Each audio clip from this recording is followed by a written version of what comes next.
Whoa, man, these number hunters, man, they're getting serious. But anyways, a sad story in the Yu-Gi-Oh community, but I want to also address something in the Yu-Gi-Oh community. So anyways, this poor guy over here, he lost $3,000 in Yu-Gi-Oh cards after thieves smashed his window. Like, it's not like he left his bag unattended. They legit knew where the cards were. I mean, I guess he left his car unattended for a second, and they just smashed in the window and just like stole his Yu-Gi-Oh cards. And I feel really bad for this guy. If he ends up making a GoFundMe, I'll link it down below because, you know, hopefully us as a community can try to help him out here. But I also wanted to make this video to serve as kind of a guide how to prevent your Yu-Gi-Oh cards from being stolen, and if they do get stolen, what is a good solution to kind of prevent that, and also a way where you can maybe get your stuff back. So let me go ahead and jump into it. So first off, over here, this poor guy, he just had his car smashed in, and they just stole his Yu-Gi-Oh cards. There's a small video. It doesn't really serve any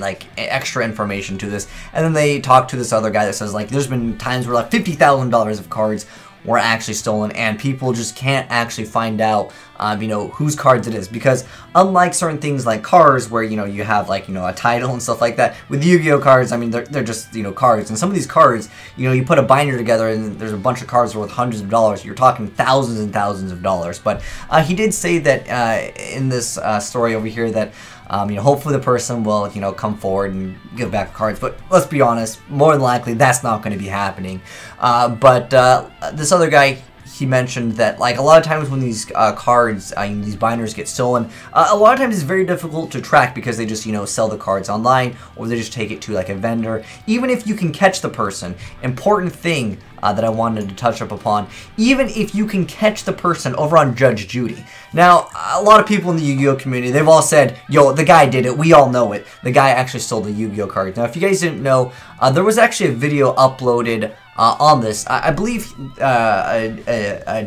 uploaded it a while back, but the video got removed. Anyways, he linked it down below in his video. I will also link his video if you guys want to watch more about the whole Yu-Gi-Oh Judge Judy situation. But anyways, he links the full video if you guys want to check it out, if you guys have not seen the Yu-Gi-Oh on Judge Judy. But basically, a lot of people in the Yu-Gi-Oh community, like I said, they feel like it is that guy, and these are all just allegations. But at the end of the day, even though we want to say that he even caught the person that did steal the Yu-Gi-Oh cards, because there's multiple copies of the same card, it's difficult to prove whose card is, you know, whose. Now, I really also wanted to mention to just keep track of your stuff at all times. Even though this guy, you know, obviously the car was locked, the guy smashed in the window. You got to keep your cards on you at all times. It doesn't matter if you're making a quick stop to go into a gas station and pay for gas, or maybe you guys are stopping to get some food.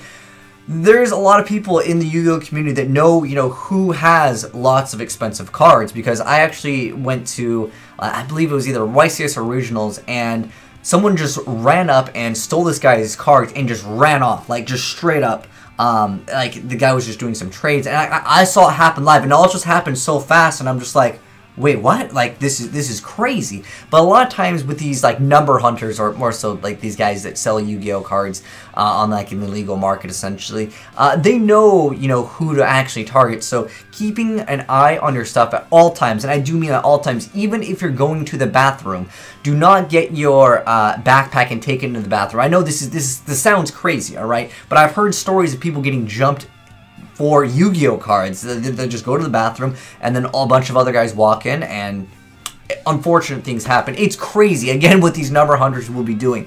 So if you're going to the bathroom, make sure you're like, hey, you know, can you, you know, watch my stuff? You give it to your friend. Make sure they, you know, have the mindset of holding it onto them at all times. When you're going to these, you know, Yu-Gi-Oh events, keep your backpack you know, within eyesight of all times. Even when you're sitting down to duel, keep your backpack in front of you. I've seen people, you know, put their backpacks in between their legs. You know, they wrap it around the chair. I just think the best thing to do is just to, you know, just do what this guy has done over here, which was to keep your backpack in front of you again at all times. And again, I just feel so bad for this guy because it makes players just quit the game. I'm not sure if he's a vendor or his situation, but I mean, if he makes a GoFundMe, I will link it down below. Hopefully the community can come together with this scenario, but hopefully it'll be the official guy. So because sometimes with GoFundMe, sometimes it's the wrong person posts it, and then yeah. But anyways, like I said, keep your eyes on your stuff at all times. In addition to that, like I said, even if you get your cards taken away and you know who did it, like the problem is like it's very difficult to prove unless you have like video footage. So I had a really excellent idea for you guys to share this video around in the community. All right. So obviously we all got like Yu-Gi-Oh binders. Okay, this is primarily what would be taken. Obviously with deck boxes, on the inside of the deck box, you can leave your number and stuff like that. But with binders, this is like really good. Okay, so if you guys didn't know, when people take, they take binders, even if you can say, yo, that binder is mine, obviously you need to be proving it. Like this guy over here, even though he felt like these were his cards, and he's like, dude, those are my cards. There are multiple copies of a card, but one thing that would not be very common is to actually have your full details inside your Yu-Gi-Oh binder in a very obscure spot. And let me go ahead and get into what I'm talking about. So, for example, first off, put it in an obscure card that would not be taken out of the binder to be sold. For example, like this Balan Boxer card, okay? It's a common, it's random, okay? So, what I would suggest you guys to do is have a slip of paper with all of your information. All right, you had like your name, maybe your address, maybe your phone number, that kind of information that would be very critical to your information. Like you could write like this belongs to whatever. You could even write it on the back of a Yu-Gi-Oh card if you happen to have like a silver pen or something.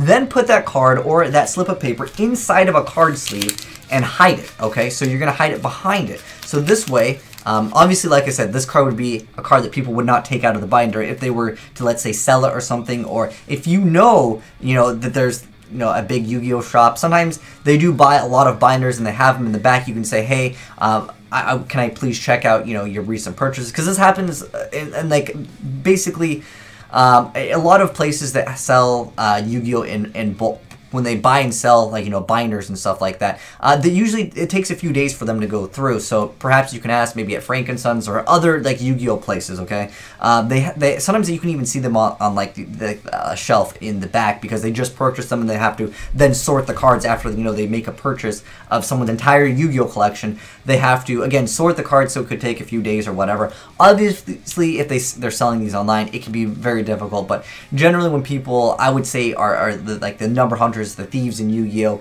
they're just gonna go wherever and they're not gonna start listing everything. They usually just try to unload the stuff at probably like a card shop or something. They probably just don't care what they're getting as far as value. They just want to get rid of it quick. So a lot of times, again, it's gonna be a few days before they sort some of the stuff. So what I suggest you guys do again is just get a card, and what you could do is maybe put it in the back of like another card. So here's like, for example, one of my Yu-Gi-Oh binders. You could put it like behind another card. Well, if I could get it in the right spot. So like you would put the card behind another Yu-Gi-Oh card and put it again behind something that like they wouldn't take out of the binder immediately. Obviously if it's a very like expensive card, they would want to move that card very fast, so maybe they'll just start taking them out. But again, if you can catch the person, that is your binder. Even if you feel like, that's my binder, these are my cards, it's difficult to, again, the Judge Judy case is an excellent example of this. The problem is it's just your word against theirs. But if you happen to have your phone number, your address, and if you put it on like the front of your binder, obviously they would get rid of that information really fast. So obviously that would be like a not smart idea. So I think one excellent way that we can kind of, in the worst case scenario, if someone actually steals your Yu-Gi-Oh binder or deck box, put your information on the inside in a small slip of paper, like tape it to the side of the deck box, on the inside of the deck box. Maybe kind of hide it, like if you're running like a blue deck box, put it like a blue sleeve and kind of tape it over it, and then have all of your information in there. So in the off chance that someone purchases it, or that that's yours, how can you prove it? Well, that's really easy if you say, like, if you have a slip of paper that says, this belongs to, this person, you write your name, again, all of those details. But I just want to say, like I said, for the Yu-Gi-Oh community, it really sucks, because like I said, it makes people want to quit the game. But just watch your stuff, again, at all times. It doesn't matter if you're going to the bathroom, have a friend watch it, okay? Do not go to the bathroom with your cards and just like leave your backpack by the door because you don't want to bring it in or something. Obviously, you gotta watch your stuff again at all times. When you go to these Yu-Gi-Oh events, you'll probably see people with their backpacks like this, and I would say try to split up your cards. Even though, you know, sometimes you have cards that you don't want to trade, keep them separate. You know, in the worst case scenario, if, you know, something bad does happen, at least you don't lose everything. And like I said, splitting up your cards can be kind of a good idea. That way you don't have everything invested into one binder, and if that goes away, obviously, you know, it's terrible, but it's not like as terrible, if you guys get what I'm saying. But I kind of want to serve this video as also like, if any of you guys have any other like tips in general for like Yu-Gi-Oh as far as like thieves go, let me know in the comment section below, because as a community together we can kind of help try to prevent some of these scumbags from getting away with this. Because like I said, in the Judge Judy case, I honestly think that the guy took the guy's cards and he was caught, but at the same time it didn't matter because he couldn't prove that those cards were his. So, like I said, if you can write maybe your name on the back of some cards, your name, your phone number, that kind of information would be so much better than just having, you know, those are my cards, Judge Judy, give them back to me. But like you said, yo, man, Cameron, if you end up making a GoFundMe, I'll link it, man. But I wish the best of luck to you, even though I honestly want to say, I'll be realistic. More than likely you won't be getting your stuff back, but I really hope you know, the Yu-Gi-Oh community can come together. Like I said, if you end up making GoFundMe, I will link it in support of you, and also help you out myself. But anyways, guys, be careful with those number hunters, man. But anyways, thanks for watching. Like I said, if you guys got any more tips on preventing, you know, thieves in Yu-Gi-Oh, let me know in the comment section below. But thanks for watching, guys. I'm signing out.